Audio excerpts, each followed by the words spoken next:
जात बाड़ू रानी हमरे दिलवा के तोड़ के, साथ अब छूटल रानी हमरे ई जोड़ के।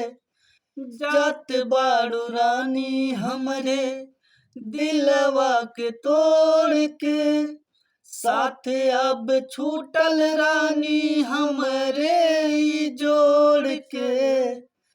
कुछ दिन कैलू रानी, कुछ दिन कैलू रानी दिल पे हमरा राज। ए रानी तू ता भैलू दगाबाज। कुछ दिन कैलू रानी दिल पे हमरा राज। ए रानी तू ता भैलू दगाबाज।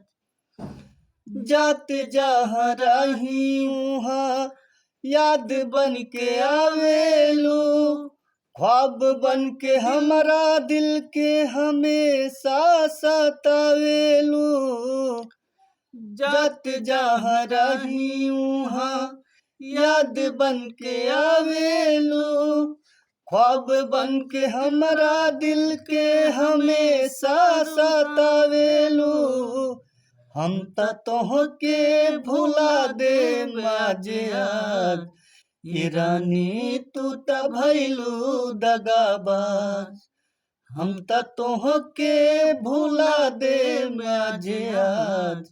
ये रानी तू त भैलू दगाबाज। सर बेसमिसिर के संघरी कैलू बेवफाई, सोचा तू कैसे अजय यादव जी पाई। सर बेसमिसिर के संघरी कैलू बेवफाई, सोचा तू कैसे अजय यादव जी पाई।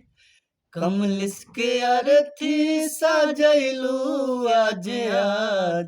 ए रानी तू ता भैलू दगाबाज। कमलिस के अर्थी सजैलू आज आज। ए रानी तू ता भैलू दगाबाज। नीलकमल के सॉन्ग बा।